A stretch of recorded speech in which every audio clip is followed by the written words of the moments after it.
Highbridge, a division of Recorded Books, presents Bivouac by Kwame Dawes.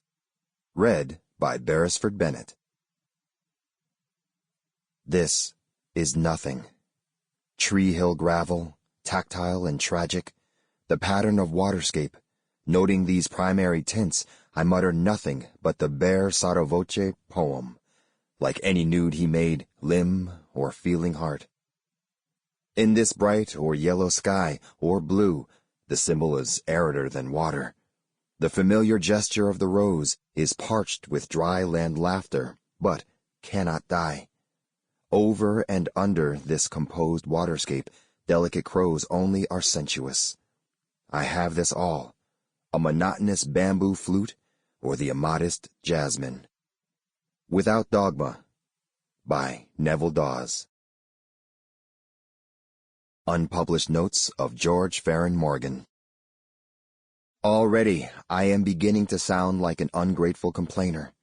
They say I should be grateful for the scraps thrown before me, so I have a job. I have a job working as a ghost editorial writer for this paper.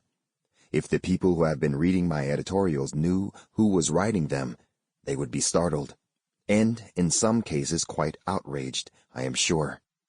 That merchant party lot is still so giddy with victory that the taste of blood is still fresh in their mouths.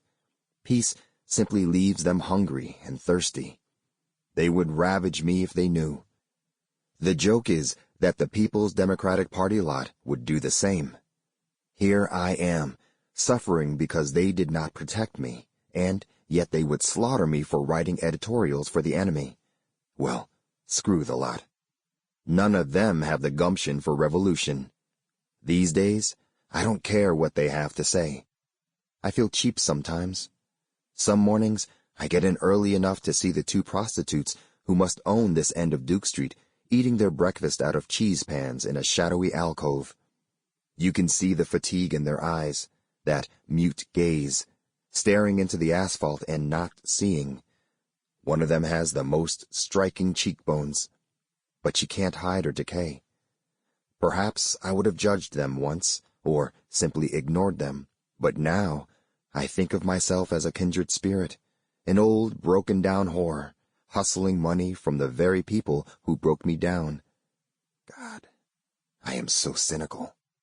It wouldn't be so bad, this cynicism, if it had the proper effect of making me feel superior, somehow above sentiment and pathos. But what I feel is a truly pathetic gratitude. This is what I have come to. I take my pay with sniveling, bitter gratitude. Who said irony helps? 1. The pains came in sharp spasms, cutting through his stomach. He opened his mouth, sucking in air. He tried to force a belch. More air in his stomach.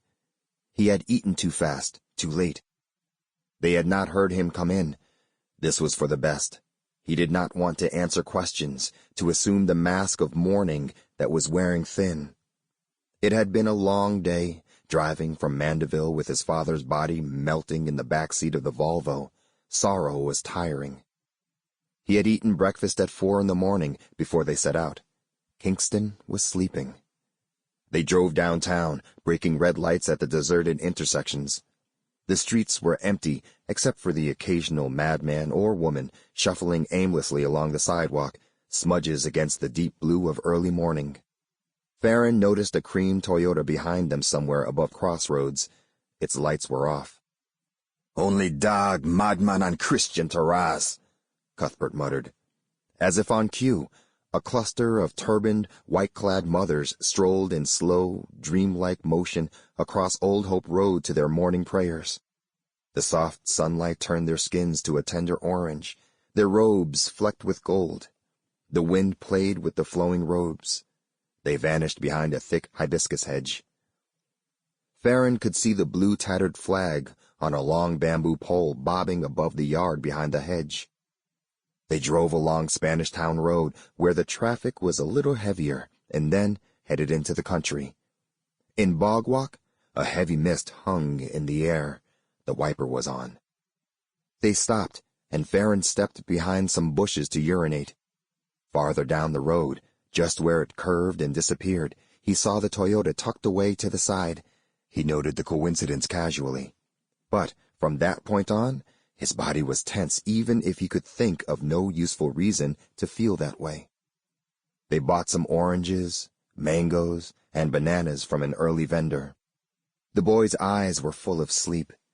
He did not have enough change, so they left him with a healthy tip.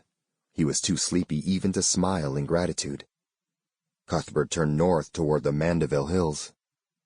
The early start was important. Cuthbert understood these government departments. After all, he worked in one. Collecting a body involved at least 8 carbon-copied signatures and a file full of paperwork. At that time of the morning, with so little traffic on the road, the ride would take them less than 3 hours. With any luck, they would be back in Kingston before nightfall. The funeral home closed at 5:30, and the proprietor, Mrs. Abrams, wanted people to think she had a home to go to. She would not be there after 5 o'clock. More critically for Cuthbert, the parlor was somewhere downtown, near Jonestown. He did not want to be caught there after dark. His political connections were not on that side of town. After the fruit, Ferron ate nothing else for the day. He looked back a few times to see if the Toyota was still following. He did not see it. 2.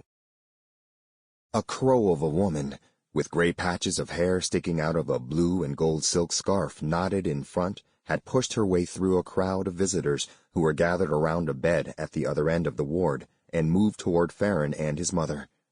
They had been standing there by the old man's side for nearly an hour, not speaking. His mother used a cool rag to wipe the expressionless face. She kept whispering to the old man, asking him why he was doing this to her. The old man's bed was the last one before the door to the nurse's office. The crow was dressed like the others in the group at the far end of the ward, church whites and blacks, which hung on her body at a slant. She held her Bible tight under her thin chest and looked from the bed to the faces of Ferron and his mother. The old man was having difficulty breathing. He looked thin. The woman stared at him knowingly. 2 women from the other bed looked over. Soon, they were all but ignoring their sick friend and watching this crow-faced woman standing before the old man's bed. Ferron recognized the look. They were expecting a lesson, a sermon. "Him soon dead." "Him soon dead, yes. Him as good as dead now," she said, turning to them with a knowing gaze, as if expecting applause for her prophecy. "Them always put the worst one them right side of the door. This one gone, Jesus." The other women nodded. Ferron felt his mother shaking. "Him soon dead. Him really look bad." She walked closer to the old man, covering her face with a kerchief. "Soon gone," she sniffed. The other people still nodded, but they kept their distance. Ferron could hear his mother's breathing quicken. He would have acted, but the woman's audacity surprised him. His mind worked quickly, trying to understand the woman's tone, to decipher something that made sense in it. Sympathy, perhaps, or concern. His mother did not wait. "Move! Move your sour little body from here. Do you understand? I said move, now!" Ferron's mother shouted into the face of the woman, who seemed too startled to move. "If you don't leave this minute, I will wrap that scarf around your neck." "Sweet Savior!" The crow woman clutched her Bible tightly, her face breaking into a twisted network of wrinkles, her mouth hanging open in shock. She sloped her way to the other end of the room, offended, martyred, misunderstood. The others comforted her in low tones, sending admonishing glances toward his mother, who kept glaring at them. "Vultures! Stinking vultures!" his mother said, as if trying to help the old man understand. Ferron felt her shame and anger. This was death without dignity. They had no protection from the vultures. The nurse said she could do nothing and suggested that his mother had misunderstood the woman. "These people mean well. Sometimes them bring a little solace to them what dying in sin," she said with a smile. She was struggling with a syringe package. "When it come to death and damnation, sister, God is no respecter of person." She shrugged her shoulders and walked back to her office. The Crow woman stared across the room with a triumphant smile on her face. His mother wanted to move the body to Kingston, but there was no money to do so, and the doctor said it would be too dangerous. So, he would have to stay in this small country hospital, reduced to a simple old man, a peasant, a member of the lumpen proletariat. Ferron felt that the old man would have found it all quite funny, sweetly ironic and fitting.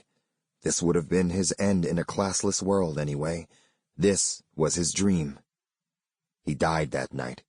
They got the call from the hospital while they were reading the 91st Psalm together.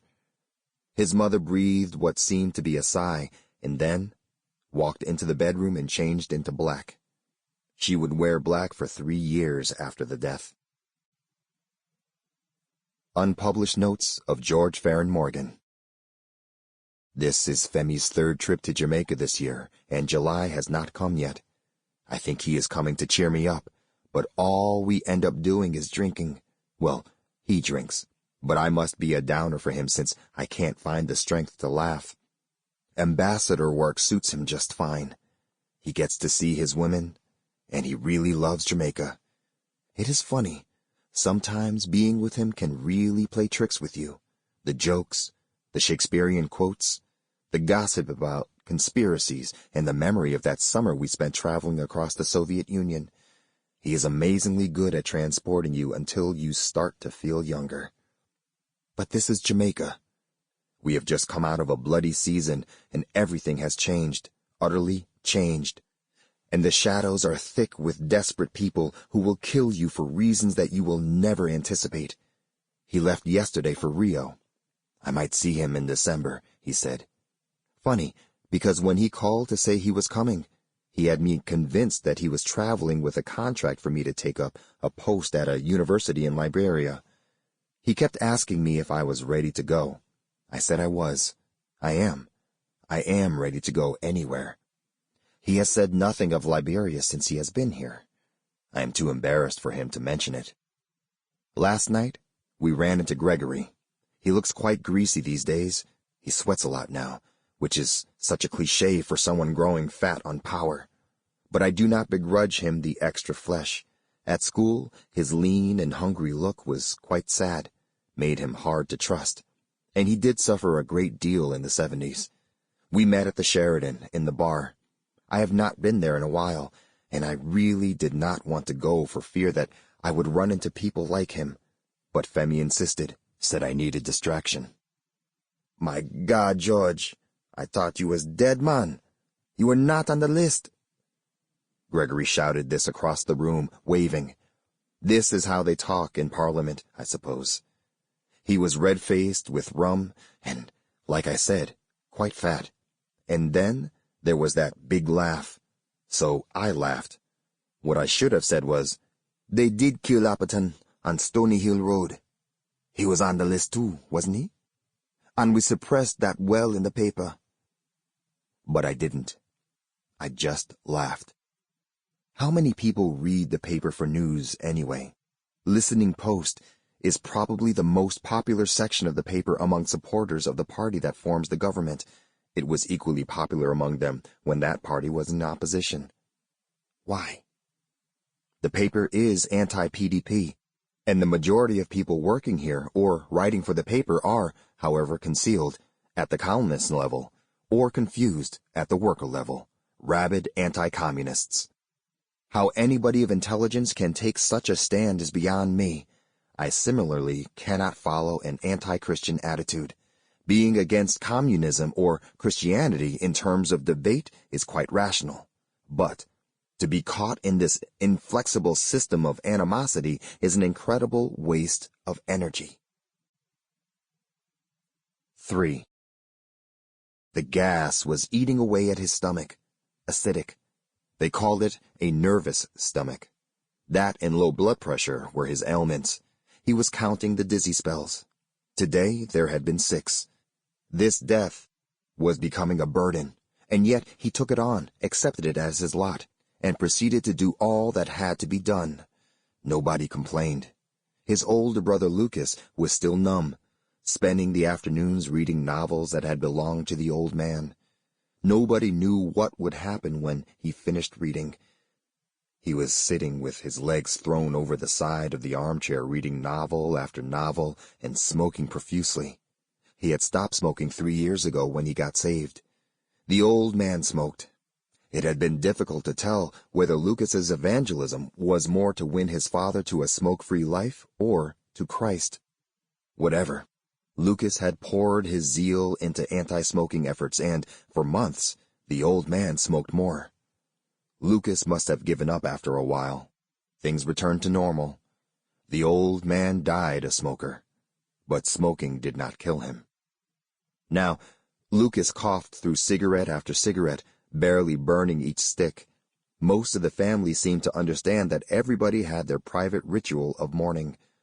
Only Clarice, their sister, ventured to remind him that cigarettes were expensive these days. She was protecting her money. Lucas had taken to borrowing a lot of late. A small delegation from the church had visited the house the Sunday before to offer their condolences. They were hot in their heavy clothes and carried their Bibles and hymn books. They seemed, though, more intent on trying to speak some sense into Lucas, who had missed 3 important services since the death, than on condoling with the family.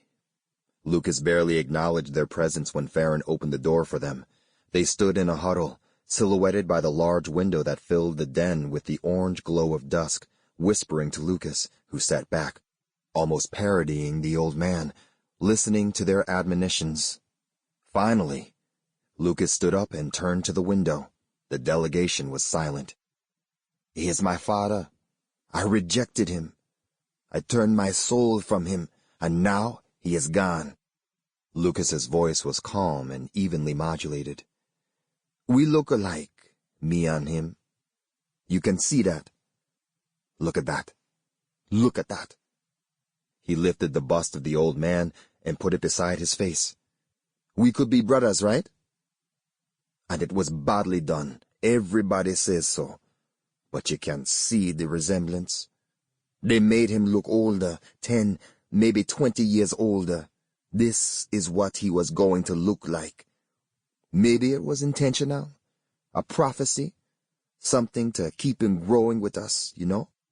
He paused, placing the bust back on the side table. "So, why can't I smoke too? Don't I deserve to feel what he felt sitting here? This is his seat. Don't I deserve it, to feel him? Brother," one of the sisters tried to sound patient, "this is not of the Lord." "Ah, not of the Lord," Lucas said, turning to her. Ferron was startled at how much his tone was like the old man's. "Not of J. Christ Esquire?" He laughed. Somebody breathed, "Lord." "That is what the old man would say," Lucas continued. "I have never read his books. Do you understand what that means? Do you? I never read any, none, 0. I read everything else, but no. I am doing what I have to do. These are his shoes.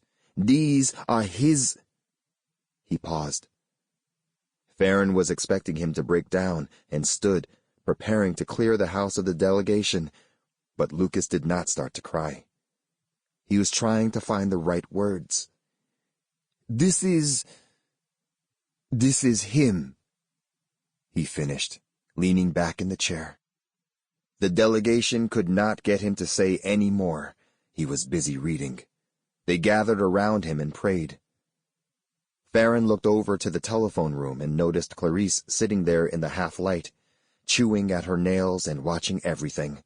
Her face was expressionless. The delegation finished their prayer and promised to come by again soon. Lucas did not look up.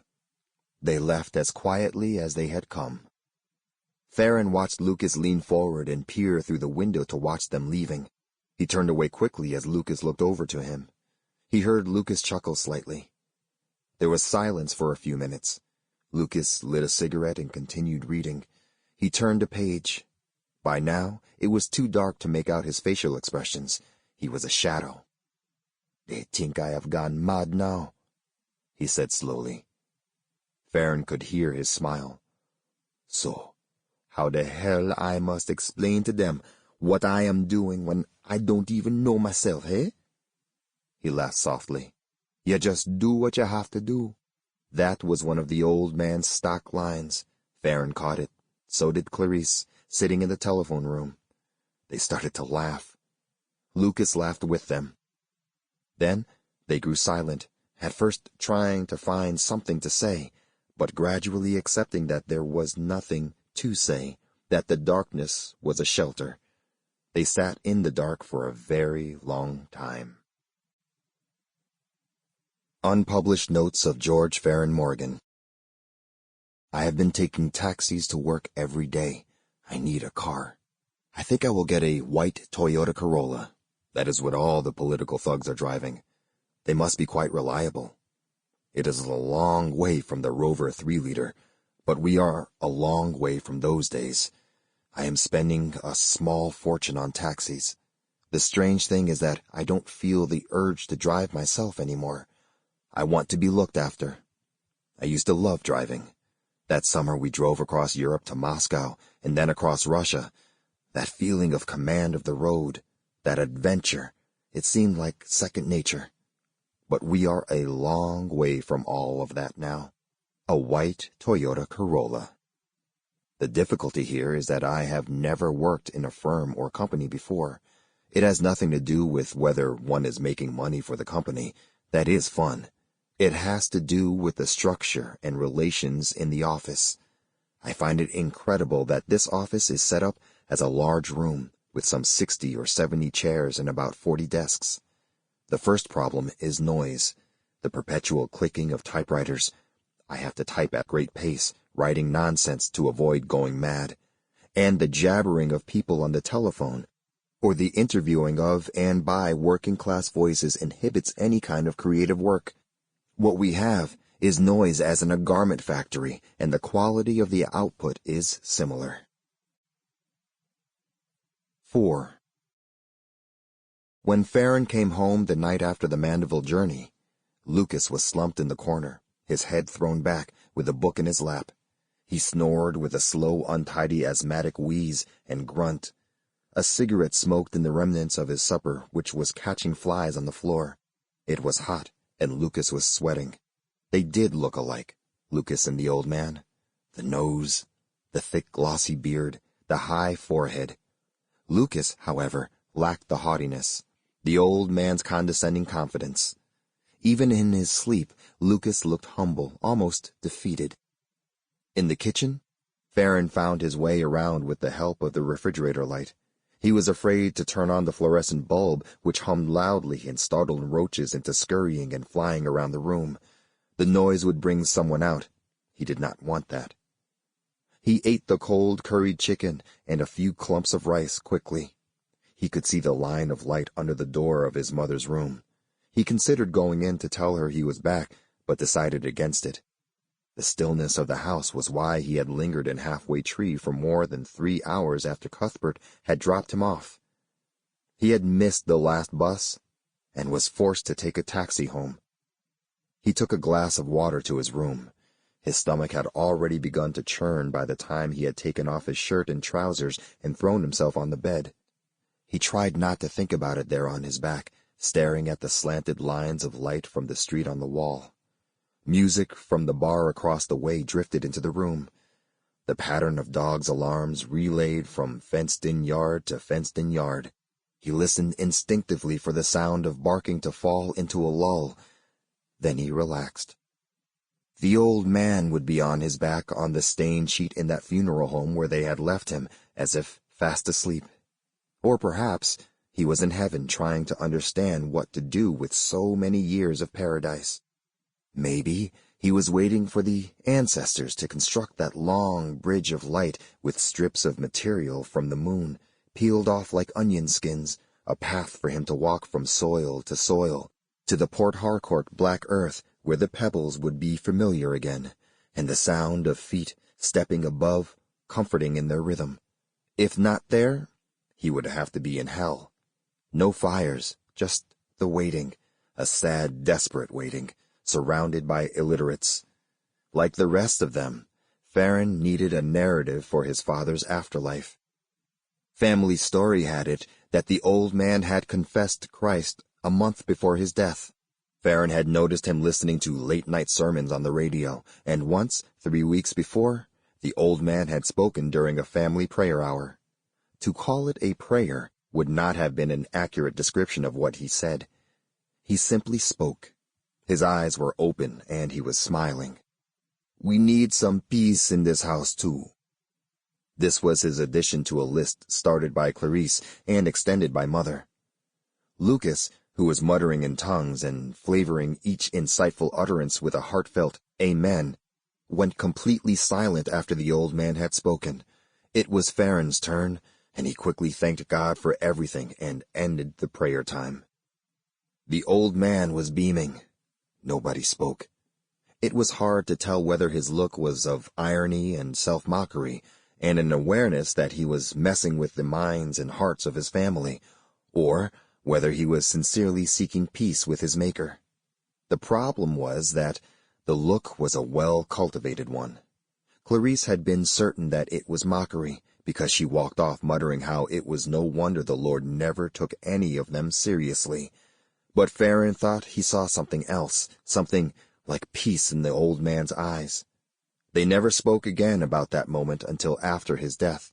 Then it became evidence of his salvation. They were grasping. Everybody knew this. So it was possible that the old man was resting in the bosom of Abraham, somewhere in Zion. The old man would find it all quite funny.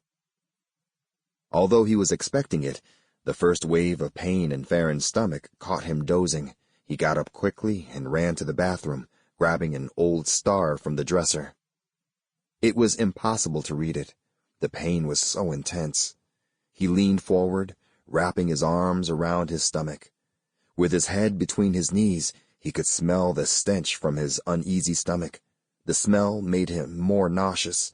He shivered, rocking his body, talking to himself, praying, "Oh, God, no, Lord, can't take it, can't."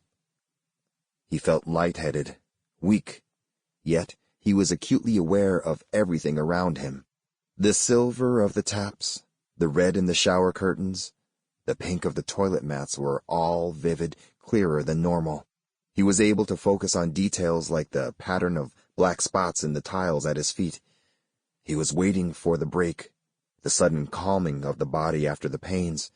You accepted its coming with faith.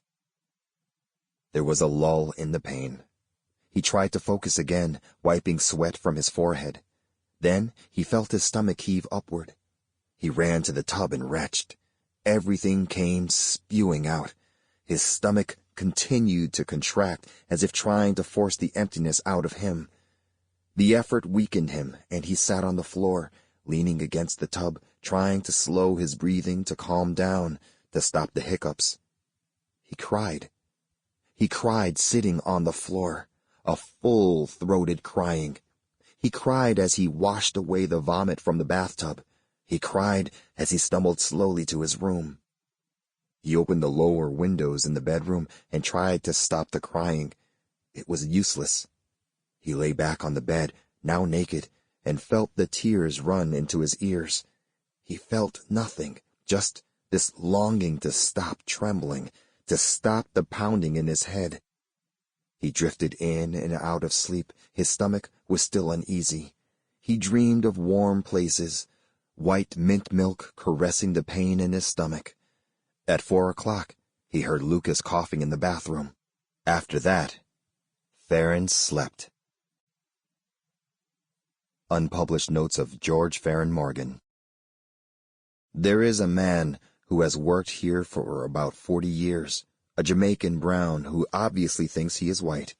He is incredibly opinionated. He evidently thinks the paper has deteriorated since the time of Delisser, and he is fighting a stubborn battle to get it back to that style.